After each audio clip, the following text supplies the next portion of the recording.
years ago, I found myself in the emergency room. I thought that I was absolutely about to have a heart attack. I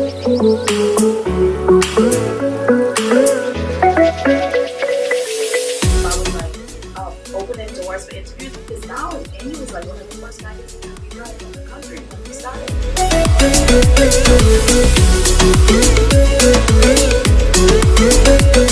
We can journey through this together because no one arrives. We just come to a place of mastery, and then there's always something else in our life that we're working on, and so we don't.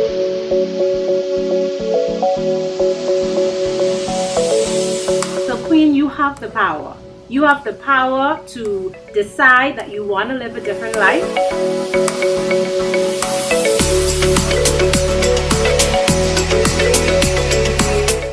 Welcome to Empowering Queens TV. I'm your host, Duquesa D Dean, here with my special guest, Sha King from Eat Emotionally Well. The Power of Her is a platform to help women become more confident and to claim what's rightfully theirs. Welcome to the show, Coach Shay. Thank you so much for having me. I'm so excited to be here. Great. So can you tell our viewing audience a bit about who you are, what you do? Thank you. Like you said, Charlene, a lot of people know me and my clients as Shay King. I'm a nutritionist and coach, and as a result of coaching my clients get to experience not only physical transformation, but also emotional transformation and how they see and think about food, and additionally also the practical tools that they need to not only to continue to lose weight, but also to maintain their health overall. Wow. Well, we're at the beginning of a new year. We're in the year 2020. So not only did we close out a year, we closed out a decade. And Coach Shay, you know, at the beginning of every year, Yes. most people, in particular women, set a goal to lose weight. Mm-hmm. And we put great effort into losing weight, at least for 3 weeks. I mean, we kill ourselves with exercise 2 and 3 times a day, doing a lot of sit-ups, running, doing aerobic classes. We're probably so tired by the 3rd week, which is why, our goals don't extend much longer. But from your experience, is it more of movement or is it more of what we consume? Well, when you say more of, it's definitely more of what we consume, and especially when we look at the mature man and woman, it's always more, but it's a combination of both. But research has shown that it's more of what you eat.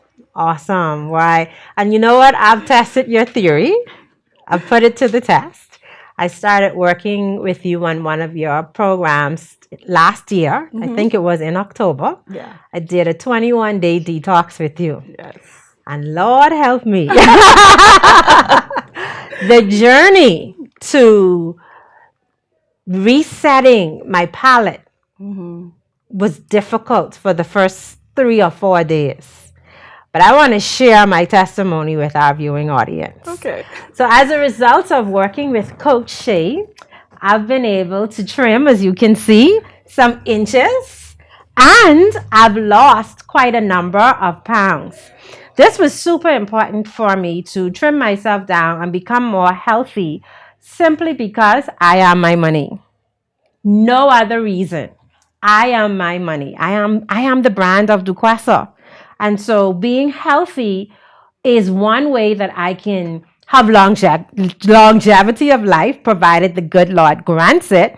And if I live to a ripe age, I want to be fit. I want to be sound. I want to have a sound mind. And I started to understand the correlation between the food that I put into my body, the way it impacted my mind and my physique. So thank you so very much, Coach Shay, for all the work that you've done to help me transition my thoughts around food. Isn't it amazing how our bodies work? I mean, I think the fact that we put no thought behind what it takes to digest our food. We take no thought of what comes from the food and where it distributes and how it impacts those organs. And we're conditioned from young to crave sugar and sweet things because, that's what we're piled with, junk food, right?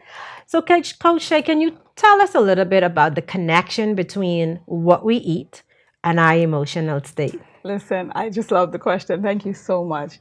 Now, one of the things we may not recognize in the very beginning is the connection really starts very, very early on. And unfortunately, here in the Bahamas, oh my goodness, our grandparents have done such a disservice to us because they show love by continuing to feed us. And Yes. unfortunately, again, they feed us things that we're not really designed to consume and digest at a very early age. And so a lot of what we have learned, unfortunately, has been put on us, so to speak, in terms of the emotional aspect of connecting with the taste of food.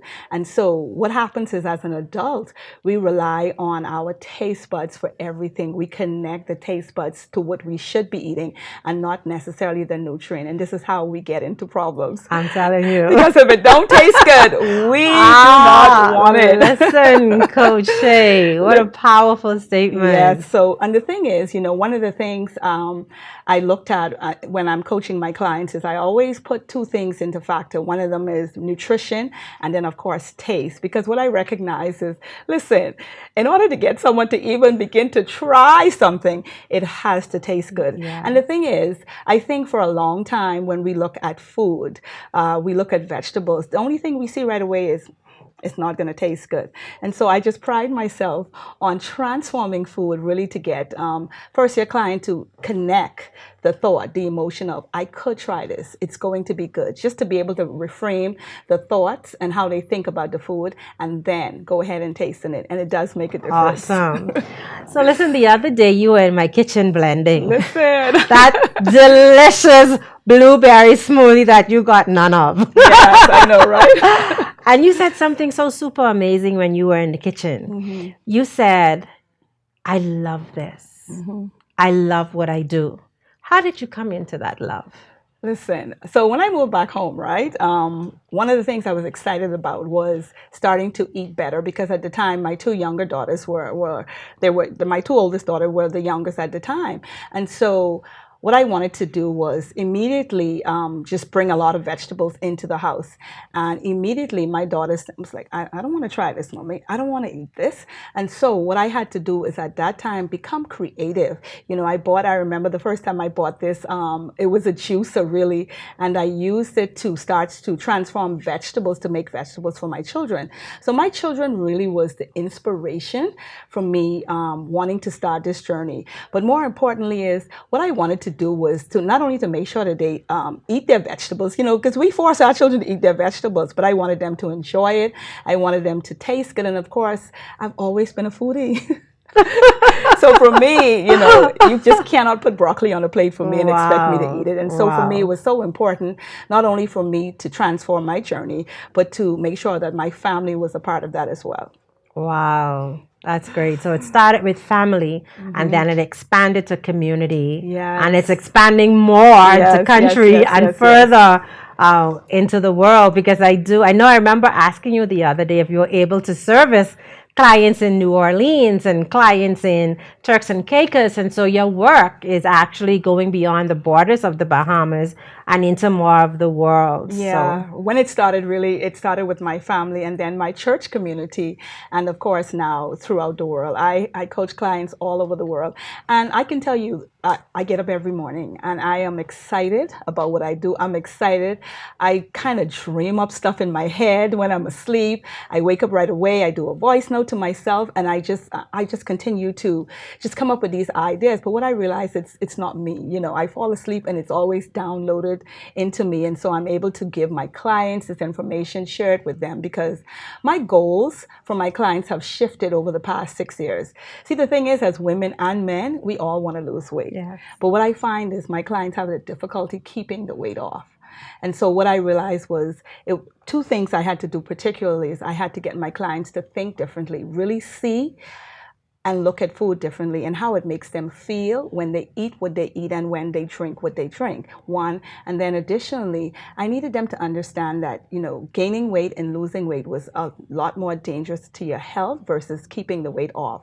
And then lastly, I needed to give them the tools. Yes. Because a lot of people learn by touching and smelling. And the thing is, what I find is whenever I'm talking to my clients and I'm telling them what to do, they're looking at me with these daunting eyes. Shay, could you show me that? And Wow. so a big part of my coaching is now practical, coming into the kitchen, of course, and showing you how easy it can be, because sometimes people think they need a whole lot to get started, and it's not so. So, Shay, what I'm hearing you say is that the purpose for your life was deposited in you. And that purpose is renewed on a consistent basis when you talk about the downloads that you get on how to serve your clients in different and more creative ways. And I think that's just super amazing to understand that your gifting comes from a source that's so much higher than you Yeah. to serve those around you and outside of you, but still maintaining you, because you look fabulous. Thank you. You look fabulous, Thank you sister. so much. I appreciate yes, that. that's just so powerful for people to understand. At what age did you come into that purpose, though? How old were you when What that? I can tell you is it happened very early. And you know how sometimes people don't really remember their childhood? I remember mine. I remember when I was 4 years old. I grew up with my grandparents on the island. And so I was exposed to what I call live foods very, very early on. The first time I had a vegetable in a can, I was 14. Wow. And I was totally like, what is this? What is this you're giving me? My mom couldn't even get me to eat it at that particular time. And so I know what it is to live off the land. I know what it is to eat real and live food. And so for me, there was a very short time in my life where I ate a lot of dead and unrefined foods. And so I was able to experience feeling and looking better. And not until I became older, I realized that, wait a minute, something I'm doing is working for me. You know, people are constantly talking about my energy level. You know, I always seem to have this attitude of fun and vibrancy. And so when I was able to connect the dots, I realized, wait a minute, what I'm doing is really making a difference. And so over the past 7 years, what I wanted to do was, because I have a love for children, I have 5 children myself, so I have a really huge family. What I decided to do is I wanted to find a community of children, particularly, that I was able to give back and share my skills with. And of course, again, you know, falling asleep, it was downloaded into me. And God gave me the Stapleton School. It's a school for special needs children. And I went into the school. I spoke to the principal. I shared a little bit of my vision with her. I told her I wanted to kind of transform what the home economics, you know, department looked like, and really teach the children how you can eat of the land, grow fruits and vegetables, and really transform how we have cookery in the schools. And they were open to it. I started the campaign back in 2015, Be a Healthier You. And from 2015 to now, I'm still there at the Stapleton School. Wow, you're amazing. Thank you. Phenomenal. Thank you. And amazing. How Thank powerful you. that is, Shay. Thank you. So you talk about live food Yes. and dead food. Oh, Can you tell us the difference? the Because thing some, is, some of our viewing audience may have no idea yeah, I know. of Yeah. what that is. So And the thing is, when we look at food, there's so many trending words today: live foods, raw foods. These are all trending words. But simply put, when the food is in its whole state, when food is transformed, you actually remove the nutrient value content from it. You remove a lot of what it can do for the body. And so when food is live, like picking it from a tree, or even if it's in a whole form and packaged, that's what you refer to as something that is raw or live. Of course, when it's dead, that means most of the life, unfortunately, most of the goodness is all gone from the food. And unfortunately, that's what the majority of us consume. Most of our foods are dead. And so if we are living and live beings and we're eating dead food, what are we going to look and think like? whoo, child, what a powerful conversation this is today. Listen, I thought you mashed my corns in October. But what I recognize, though, is that the journey to being more healthy is just that. Yeah. It's a journey. And a lot of times we make the mistake of wanting a microwave approach, that we want to lose 20 pounds in 3 months, or that we want to transform our overall health in 3 months. And while it's possible, sometimes it's impractical, and depending on some of the health challenges that you may have, it's even not advisable. So when it comes to transforming your life and your health, how does that process look? What would your recommendation be for moving from the stage of being obese or the stage of being 10 pounds overweight to your ideal weight, what would that process look like? That is a really good question, Duquesa, because a lot of us, when we think of weight and we think of our health journey, we only think of the quick fixes.